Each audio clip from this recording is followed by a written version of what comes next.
आजाद भारत के इतिहास में राष्ट्रपति भवन में राष्ट्रपति के रूप में प्रवेश करने वाले देश के कई शख्सियतों ने अपनी एक नई नज़ीर कायम की है।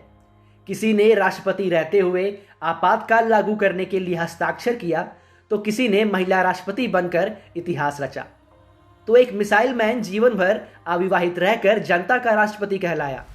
इन सब के अलावा एक ऐसे राष्ट्रपति जिनकी उपलब्धि ये है कि उनके कार्यकाल में कोई भी विवाद नहीं रहा, जिनका कार्यकाल बिल्कुल साधारण किंतु अनोखा रहा।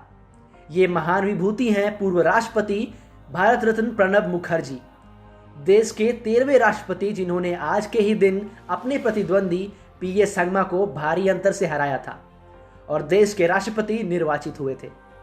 यूं तो राष्ट्रपति पद पर रहते हुए वो बिल्कुल भी विवादास्पद नहीं रहे। हालांकि उसके बाद संघ की शाखा में पहुंचकर उनका भाषण देना कईयों को नागवार गुजरा। चलिए आज उनके कार्यकाल में लिए गए अनूठे फैसलों को जानते हैं। पूर्व राष्ट्रपति प्रणब मुखर्जी ही हैं जिनके कार्यकाल में राष्ट्रपति भवन ने राष्ट्रपति की संस्था के लोकतंत्रीकरण के लिए कई घोषणाएं की थी। लंबे समय से राष्ट्रपति को संबोधित करने के लिए इस्तेमाल किए जाने वाले शब्द हिज एक्सीलेंस यानी महामहिम को हटा दिया गया था। जनहित में राष्ट्रपति भवन में आने वाले अतिथियों के लिए कई प्रोटोकॉल्स और प्रतिबंधों में ढील बरती गई थी। प्रणब मुखर्जी ही वो राष्ट्रपति हैं जिन्होंने आतंकी अजमल कसाब, याकूब मेमन और अफजल गुरु जैसे आतंकवादियों की फांसी पर मुहर लगाई। दया याचिका खारिज करने की साहसी कार्रवाई भी पूर्व राष्ट्रपति प्रणब मुखर्जी ने की। उन्होंने अपने कार्यकाल में मात्र 4 दया याचिकाएं स्वीकार की और 30 दया याचिकाएं खारिज कर दी। इसमें उन्होंने पुणे और इंदौर के रेप के 2 मामले में दोषियों को क्षमा देने से भी इनकार कर दिया।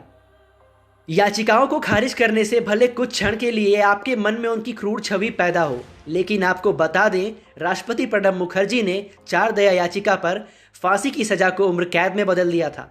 ये याचिकाकर्ता बिहार के थे जिन्हें अगड़ी जातियों के 34 लोगों की हत्या के जुर्म में सजा हुई थी। देश के राष्ट्रपति रहते हुए शिक्षक की भूमिका अदा करने वाले पहले राष्ट्रपति की उपाधि भी प्रणब मुखर्जी को हासिल है। उन्होंने अपने कार्यकाल में कई मर्तबा बच्चों को पढ़ाया। डिजिटल भारत को एक नए मुकाम पर पहुंचाते हुए प्रणब मुखर्जी के कार्यकाल में राष्ट्रपति भवन ने ट्विटर पर धाकड़ एंट्री मारी।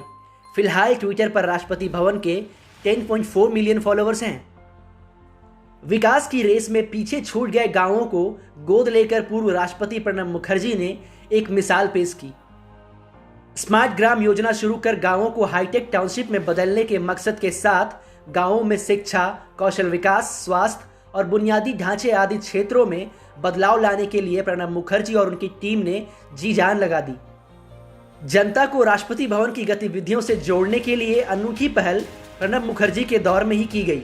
विद्वानों, कलाकारों और लेखकों को राष्ट्रपति भवन में ठहरने का मौका मिले, इसलिए ई रेजिडेंस कार्यक्रम शुरू किया गया।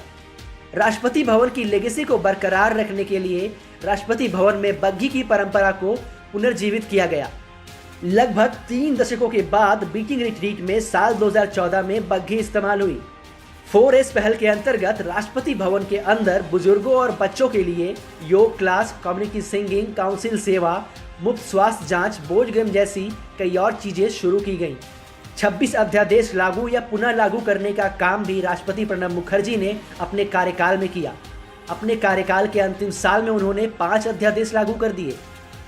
राष्ट्रपति जैसी गरिमामय पद पर शीर्ष पद पर रहने के बावजूद प्रणब मुखर्जी ने हमेशा अपनी शालीनता को बरकरार रखा। उनकी व्यवहार कुशलता इस तरह की है कि प्रधानमंत्री नरेंद्र मोदी उन्हें सार्वजनिक रूप से अपने पिता समान बता चुके हैं। कांग्रेस के एक दिग्गज नेता को अगर भाजपा का सबसे बड़ा चेहरा अपने पिता के रूप में स्वीकार कर ले तो ये अचरज की बात जरूर है, लेकिन क्या कहें, लोग तो यही कहते हैं कि प्रणब दा तुसी ग्रेट हो। चकाचक एक्सप्रेस के लिए शिवेंद्र की रिपोर्ट।